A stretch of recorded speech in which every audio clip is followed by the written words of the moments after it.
El general Pancho Villa es considerado uno de los personajes más emblemáticos y complejos de la Revolución Mexicana. Encarna una figura que desafía las categorizaciones simplistas. Nacido como José Doroteo Arango Arámbula en 1878, Villa se convirtió en un símbolo de lucha y resistencia para muchos mexicanos, alternando entre la imagen de héroe revolucionario y la de bandolero. A lo largo de su vida, este guerrillero y estratega, muy astuto por cierto, operó en las fronteras difusas entre el orden y el caos, convirtiéndose en un líder carismático cuya influencia trascendió las barreras territoriales y temporales. Su legado se define por su capacidad de movilización y por su audaz desafío a una época marcada por la opresión y la injusticia social. Sin embargo, detrás de su mítica figura se ocultan relatos que revelan otras facetas de su personalidad. No solo fue un guerrero valiente, sino también un hombre de principios y a veces de contradicciones. En este contexto, es preciso explorar una historia poco conocida de Pancho Villa, un episodio que ilumina su complejidad y nos invita a reflexionar sobre la dualidad del héroe y el villano. En una de sus incursiones menos documentadas, Villa llevó a cabo una operación en la que su objetivo no era la batalla, sino el tratar de poner a salvo un tesoro producto de sus incursiones y que serviría más adelante a su causa. Esta es una historia compleja y llena de testimonios que la acercan a una realidad más tangible dentro del universo de leyendas que representan la figura del general Pancho Villa. Uno de los datos casi desconocidos del Centauro del Norte es un famoso tesoro que supuestamente fue enterrado en diversos lugares, principalmente en su natal estado de Durango, Chihuahua y en Coahuila. Esta es una de las leyendas que se entretejen alrededor de la figura del caudillo del norte. Dicha leyenda no es del todo infundada, pues se sabe que Villa era asiduo a esconder armas y dinero en los lugares más recónditos de los estados mencionados. El propósito de hacer estos escondites de dinero y armas era que ante cualquier contratiempo, el revolucionario siempre podía recurrir a alguno de sus guardaditos para reabastecerse y continuar con la batalla.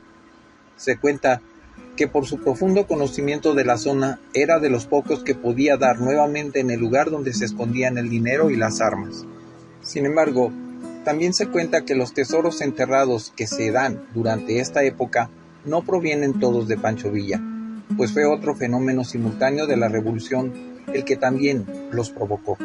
Y es que las familias adineradas de la época, en su afán de huir con los saqueos realizados por los revolucionarios, también escondían sus pertenencias de mayor valor en sitios insospechados como enterrados bajo tierra, en el fondo de pozos de agua, letrinas, en los muros de las haciendas, en los sótanos, en los pasadizos subterráneos, en las barrancas, en las cuevas y un largo etcétera. Esto dependía de la imaginación del hacendado y de qué tanto podía cargar, pues generalmente estos ocultamientos los realizaban en persona o acompañados únicamente de sus familiares más cercanos, por el miedo a que si alguien los acompañara, la codicia les ganara y terminaran más pobres que sus peones. Por esto, lo más fácil de transportar eran monedas, plata, oro y joyería, pues viajar con cantidades importantes o muy visibles podía significar un riesgo a su seguridad. En muchas de las historias que se cuentan, el tesoro es protegido por un ser sobrenatural, un guardián. Puede ser un jinete fantasma, el espíritu de algún soldado revolucionario o el alma en pena de alguna persona que, movido por la avaricia, cometió actos atroces antes de poder disfrutar del dinero encontrado. A pocos kilómetros de Saltillo, rumbo a General Cepeda, se ubica el casco de una hacienda que se llama El Chiflón. Parece ser que no fue una hacienda muy importante desde el punto de vista territorial, pero es famosa porque ahí hay un cañón donde se forman cascadas. Hay también pinturas rupestres y petroglifos, lo que le da una variante de interés prehispánico. Además, en territorios que fueron de esta hacienda se han descubierto osamentas de mamuts y dinosaurios, por lo que también tiene un añadido interés prehistórico y paleontológico. Durante la Revolución Mexicana, Pancho Villa, que había atacado el pueblo norteamericano de Columbus durante la madrugada del 9 de marzo de 1916, tuvo un enfrentamiento entre sus tropas irregulares y un destacamento de caballería del ejército estadounidense que tuvo lugar en el poblado. Villa se encontraba en una situación cada vez más complicada. Sus fuerzas estaban en retroceso y enfrentaba una creciente oposición tanto del gobierno de Venustiano Carranza como de las fuerzas estadounidenses que habían decretado lo que se dio por llamar la expedición punitiva. Hay pues una conseja de los lugareños más ancianos, los cuales cuentan que Villa y sus hombres fueron perseguidos por los rurales de Carranza. Según esta leyenda, Pancho Villa y sus hombres transportaban una carreta llena de oro y otros tesoros. En un intento por reagrupar y financiar sus operaciones, sabiéndose alcanzado por sus enemigos en un momento crítico y para evitar que el oro cayera en manos enemigas, Pancho decide arrojar la carreta a un barranco o poza profunda en aquella zona para después salir huyendo del lugar. La ubicación exacta del barranco, la poza y el tesoro se han mantenido en el misterio y a lo largo de los años han surgido diversas versiones y teorías sobre su paradero. Pancho era conocido por sus tácticas audaces y su habilidad para mover grandes cantidades de recursos, incluyendo oro y plata, para financiar sus operaciones militares. Sin embargo, la documentación histórica oficial no respalda la existencia alguna de un tesoro específico arrojado a un barranco o poza profunda. No obstante, algunos testigos de época aseguraban que vieron a Villa y a sus hombres arrojar la carreta al barranco para luego escapar a caballo rumbo a la sierra. Según las narraciones, la carreta estaba llena de oro, plata y posiblemente otros bienes de valor. El tesoro provenía de diversos saqueos y expropiaciones que Villa había realizado en ciudades y bancos a lo largo de su camino. Algunas versiones mencionan que el oro era en barras, mientras que otras hablan de monedas y de joyas. A pesar de que el evento fue presenciado por algunos de sus hombres de más confianza, la ubicación exacta del barranco y del tesoro fue guardada en secreto. Solo un puñado de personas sabía dónde estaba el oro y la mayoría de ellas murieron en enfrentamientos e incursiones durante la lucha armada. Esto sin llegar a revelar la información del sitio exacto donde se había quedado aquella carreta llena de valores. Hay historias que afirman que el tesoro fue recuperado años después por descubridores locales o incluso por familiares de los hombres de Villa.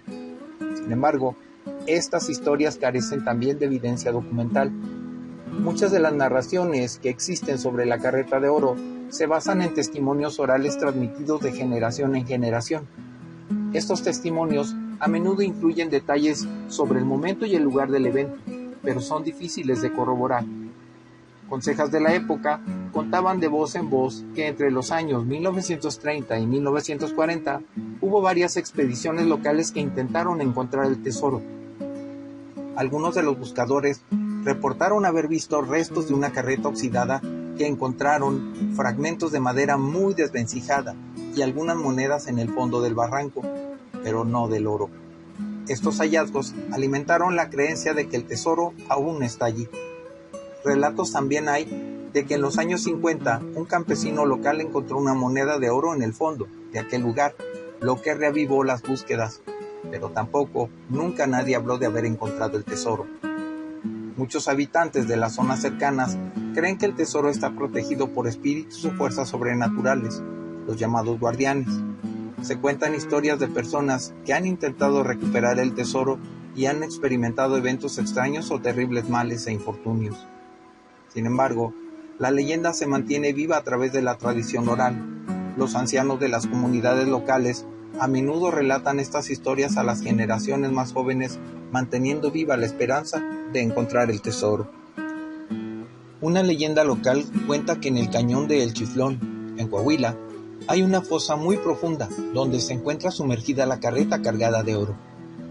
De tal manera que mucha gente picada por la curiosidad que genera esta leyenda ha llegado preguntando qué tan cierta es y algunas personas incluso han traído equipo de buceo para explorar las pozas, que son varias y algunas muy profundas, con el propósito de encontrar el tesoro legendario. Se habla de que una de aquellas pozas es muy profunda, pero esto jamás se ha comprobado. Una anécdota simpática que se narra en la zona es la siguiente. Se cuenta que hace muchos años llegó un gringo a la pequeña hacienda, porque según él, pretendía filmar una película en ese lugar. Se entrevistó con el dueño del lugar y le explicó el tema de la película, quiénes serían los actores, cuánto le pagaría por permitirle utilizar su propiedad y cosas por el estilo. Pero el hacendado no era alguien que hubiera nacido ayer, y desconfiando de aquel gringo, que no estaba muy convencido de sus buenas intenciones, le dijo: «A ver, mister, deje de echar aire por la boca y vamos al grano. Dígame a qué ha venido exactamente aquí». El gringo continuó con su monserga explicando que era un director de cine y que quería hacer una película histórica sobre Pancho Villa.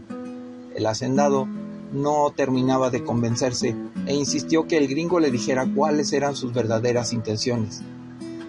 «Déjese de cosas, amigo, y dígame qué es lo que realmente quiere», le dijo. Como el norteamericano se dio cuenta de que el hacendado no le creía, entonces no tuvo otra que confesarle que su intención era la de sacar el tesoro de Pancho Villa, porque sabía que estaba ahí. Le contó la leyenda y, tratando de ganarlo por avaricia, le dijo que el tesoro era muy grande y que estaba seguro de poder sacarlo porque contaba con el equipo y la tecnología sin importar a qué profundidad estuviera la carreta. El hacendado entonces se sonrió socarronamente y le preguntó: «A ver, mister, en caso de hallar el tesoro, ¿qué voy ganando yo?». El gringo respondió entusiasmado que irían a mitad y mitad, y tan seguro estaba ya de la aceptación del hacendado que le añadió que se lo firmaría para que no hubiera ninguna duda. El hacendado entonces soltó una carcajada y sin más ni más le dijo al gringo: «Mire, mister, no se haga nudo. Si ese tesoro está ahí en verdad, ¿para qué carajos quiero socios? ¿Para qué lo reparto? Mejor lo saco yo y me quedo con todo». Cuentan los que lo vieron que aquel güero copetón se quedó con la boca abierta, sin saber qué decirle al hacendado.